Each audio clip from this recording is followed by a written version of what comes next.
Leitura do dia 105/365, segundo Reis 5-7. Esse é o projeto Bíblia em 365 dias. Estaremos dia a dia cada vez mais próximos do nosso Deus Pai Celestial. Referência à leitura do dia 15 de abril de 2023 do Plano Anual. Segundo Reis 5. A lepra, quase como a AIDS hoje, foi uma das doenças mais temidas da época.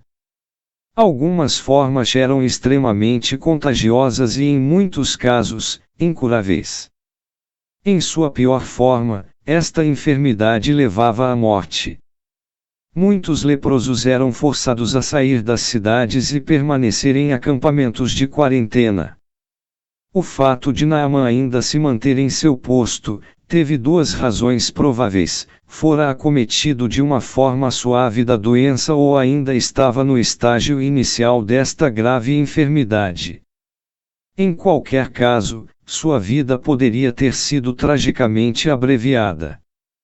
A Síria localizava-se a nordeste de Israel, porém, as duas nações raramente mantinham relações amigáveis. Sob o governo de Davi, os sírios pagaram tributos a Israel. Nos dias de Eliseu, eles cresceram em poder e frequentemente atacavam as tribos do norte na tentativa de frustrar as pessoas e trazer a confusão política. Os israelitas eram muitas vezes levados cativos para a Síria após ataques bem-sucedidos. A escrava de Naamã era uma menina de Israel, sequestrada de sua casa e família. Ironicamente, a única esperança deste general ser curado veio dos israelitas. A fé da pequena jovem e o pedido de Naamã contrastam-se com a obstinação do rei de Israel. Um líder da poderosa Síria buscou o Deus de Israel, porém, o próprio governante israelita não o fez.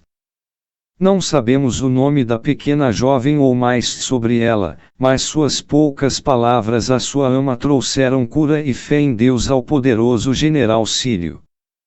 Deus a colocará ali com um propósito, e ela foi fiel. Onde o Senhor o estabeleceu. Não importa quão humilde ou pequena seja a sua posição, Deus pode usá-lo para divulgar sua palavra. Busque oportunidades de dizer aos outros o que o Todo-Poderoso pode fazer. Nunca se sabe quem ouvirá sua mensagem. Naamã, um grande herói, acostumará-se a ser respeitado, e sentiu-se insultado quando Eliseu o tratou como uma pessoa comum. Como um homem orgulhoso, esperava um tratamento real. Banhar-se em um grande rio seria aceitável, porém, o Jordão era pequeno e barrento. Lavar-se ali, pensou Naamã, seria uma atitude aceitável para um homem de uma posição interior à sua. Mas teve que se humilhar e obedecer às ordens de Eliseu para ser curado. A obediência a Deus começa com a humildade. Devemos crer que a sua maneira de agir é melhor do que a nossa. Podemos não entender seu modo de trabalhar, mas pela humilde obediência, receberemos suas bênçãos. Devemos nos lembrar de 1. Os caminhos do Senhor são melhores. 2. Ele quer nossa obediência mais do que qualquer coisa, e 3. Ele pode usar qualquer coisa para cumprir seus propósitos. Naamã ficou irado porque a cura para a sua enfermidade parecia simples demais. Ele era um herói, e esperava algo admirável. Cheio de orgulho e vanglória, não podia aceitar a simples cura por meio da fé. Algumas vezes as pessoas reagem à oferta do perdão de Deus da mesma maneira. Para alguns, somente crer em Jesus Cristo não parece o suficiente para trazer a vida eterna. Obedecer aos mandamentos de Deus não parece heróico. O que Naamã teve que fazer para ter sua lepra curada é parecido com o que devemos fazer para ter nossos pecados perdoados: humildemente aceitar a misericórdia de Deus. Não deixe sua reação ao caminho da fé mantê-lo afastado da cura de que tanto precisa. Eliseu recusou a recompensa de Naamã para mostrar que o favor de Deus não pode ser comprado. Nosso dinheiro, como o daquele general, é inútil quando enfrentamos a morte. Não importa quanta riqueza acumulemos nesta vida, ela evaporará quando estivermos diante de Deus, nosso Criador. O que nos salvará será a nossa fé em Jesus Cristo, não nossa conta bancária. Como Naamã seria perdoado, obrigado que era a curvar-se diante de um ídolo pagão. Ele não pedia permissão para adorar Rimon, mas para fazer sua obrigação civil, ao ajudar o rei a ajoelhar-se e levantar-se quando se prostrava. Também conhecido como Haddad, Rimon, o deus de Damasco, era tido como o senhor da chuva e do trovão.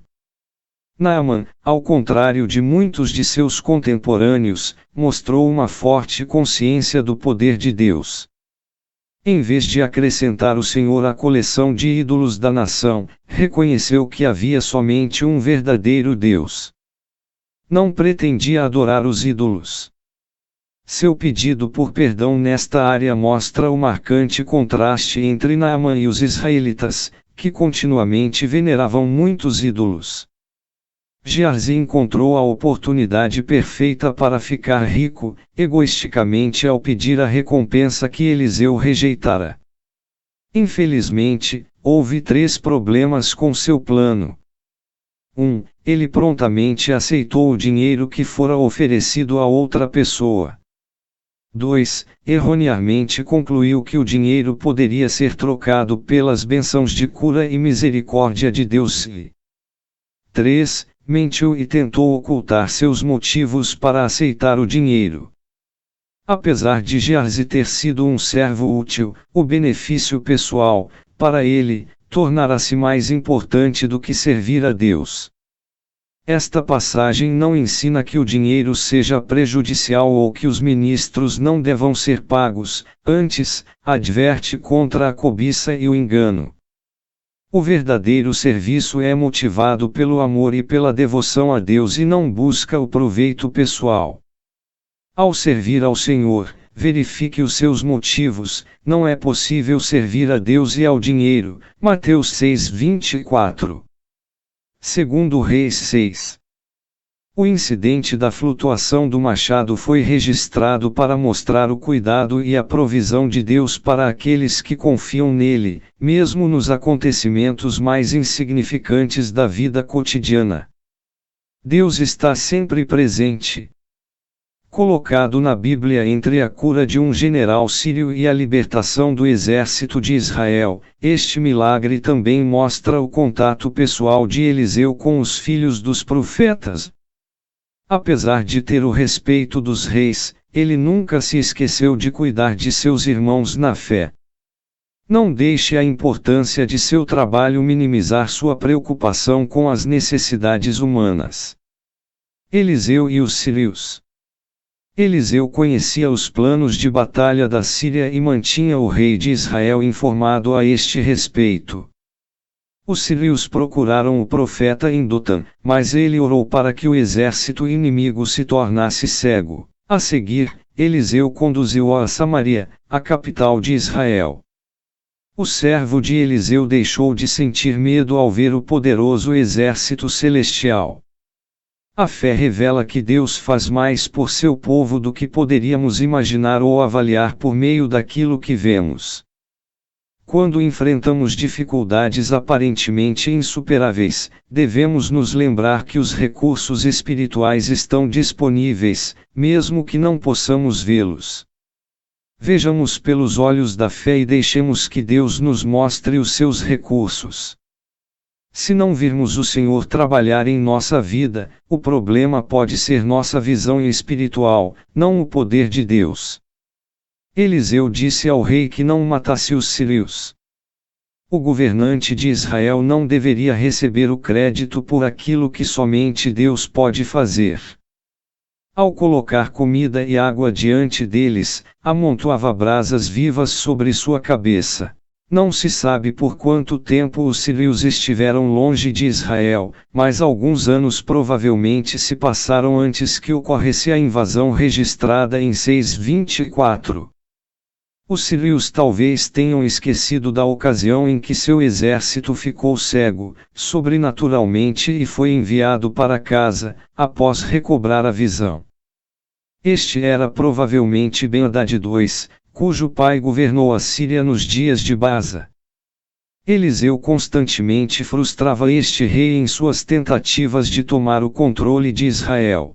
Quando uma cidade como Samaria enfrentava a fome, este constituía um grande problema. Apesar de os agricultores produzirem comida suficiente para alimentar o povo por um período específico, não tinham o suficiente para mantê-lo em tempos de emergência prolongada. Quando todos os suprimentos se esgotavam, esta fome foi tão grande que as mães chegaram a comer seus filhos.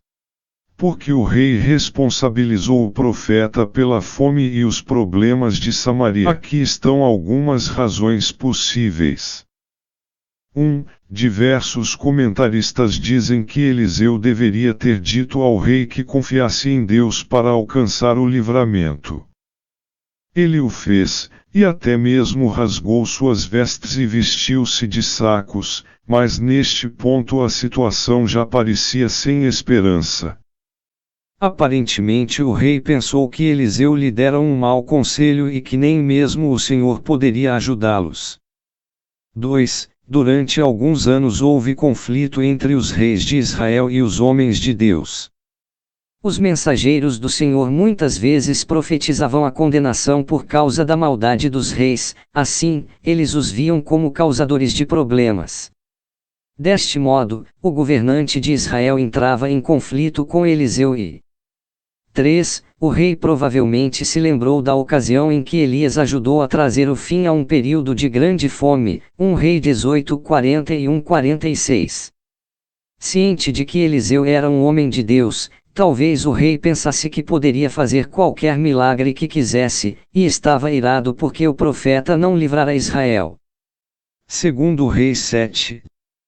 Quando Eliseu profetizou o livramento de Deus, o capitão do rei disse que isto seria impossível. A fé e a esperança dele o deixaram, porém a palavra de Deus se cumpriu. Algumas vezes preocupamo-nos com os problemas quando deveríamos procurar as oportunidades. Em vez de focar nos pontos negativos, devemos desenvolver uma atitude de esperança e termos sempre uma perspectiva. Dizer que Deus não pode livrar alguém ou que a solução de uma situação é impossível, demonstra falta de fé. De acordo com a lei, não era permitido que os leprosos permanecessem na cidade, mas eram dependentes da caridade, fora do arraial. Por causa da fome e da presença do exército sírio, a situação deles tornou-se desesperadora. Os leprosos descobriram o acampamento abandonado e perceberam que suas vidas foram poupadas. Inicialmente guardaram isso para si próprios e esqueceram-se de seus compatriotas que morriam de fome na cidade. As boas novas sobre Jesus Cristo também devem ser compartilhadas, pois não há notícias mais importantes. Não devemos nos esquecer daqueles que padecem sem elas. Não devemos nos preocupar tanto com nossa própria fé a ponto de não a partilhar com os que estão à nossa volta. Nossas boas novas, como as daqueles leprosos, não devem aguardar até a luz da manhã. É Deus, não ídolos sem valor, quem nos dá nosso alimento cotidiano. Apesar de nossa fé às vezes ser fraca ou bem pequena, jamais nos tornamos céticos quanto à provisão do Senhor. Quando nossos recursos estiverem reduzidos e nossas dúvidas forem muito fortes, lembremo-nos de que Deus pode abrir as comportas do céu.